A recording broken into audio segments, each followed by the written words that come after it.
അപ്പൊ ഇന്ന് നമ്മുടെ അനിയൻ ചെക്കന്റെ ഗ്രാജുവേഷൻ ആയിട്ട് ഫാമിലി ആയിട്ട് പൂനെ വരെ ഒന്ന് പോവാണ് ഗൈസ്. റെയിൽവേ സ്റ്റേഷൻ എത്തിയിട്ട് ആ തൃശ്ശൂർ പേരൂരിൽ അങ്ങോട്ട് എഴുതിയത് കണ്ടാണ്ടല്ല, നമ്മുടെ ആ തൃശ്ശൂർക്കാരുടെ വികാരം അങ്ങോട്ട് ഇളകും. നമ്മുടെ തൃശ്ശൂരിന്ന് എവിടേക്ക് പോവാണെങ്കിലും ഈ ബോർഡ് കണ്ടിട്ടൊന്ന് പോയി. പിന്നെ അതുപോലെ തന്നെ തിരിച്ചു വരുമ്പോ ഈ തൃശ്ശൂർ എന്നുള്ള ബോർഡ് കാണുമ്പോണ്ടല്ലോ, ഞങ്ങള് തൃശ്ശൂർക്കാർക്ക് ഒരു വികാരം തന്നെ. അപ്പൊ നമ്മുടെ ട്രെയിൻ വന്നിട്ടോ ഗൈസ്. അപ്പൊ ഇനി അങ്ങോട്ട് 27 മണിക്കൂർ ഇതിന്റെ അകത്തായിരിക്കും യാത്ര. വണ്ടി കയറുന്ന സമയത്ത് എല്ലാവരും നല്ല പവറേഷായിരുന്നു. അതിനൊരു കാരണം ഉണ്ട് കേട്ടോ.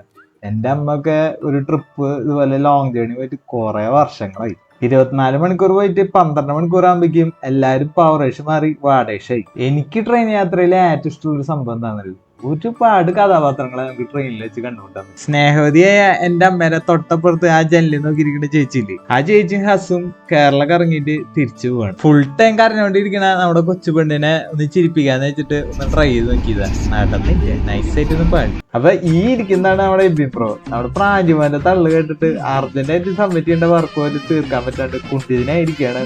ലാപ്ടോപ്പ് ഇരിക്കണ വെറുതെ തുറന്നു വെച്ച് കാറ്റുള്ളതാണ്. അപ്പൊ ഇതാണ് നമ്മുടെ അക്തർ ഭായി. തമിഴ്നാട്ടില് സ്വന്തമായിട്ട് ഒരു കോഴി ഫാമും ഹോട്ടലൊക്കെ ഉണ്ട്. ലക്ഷപ്രഭുവാണ്. കണ്ട അടിക്കണ അടിക്കണ്ട്. 2 വർഷം കൊണ്ട് ജോലി റിട്ടയർ ചെയ്തിട്ട് തമിഴ്നാട്ടിൽ പോയിട്ട് പടയപ്പാവാനുള്ള പ്ലാനാണ് നമ്മുടെ അക്തർ ഭായി. ഫൈനലി ഞങ്ങള് പൂനെ എത്തി ഗൈസ്. അപ്പൊ പൂനെ കഥകൾ തുടരും.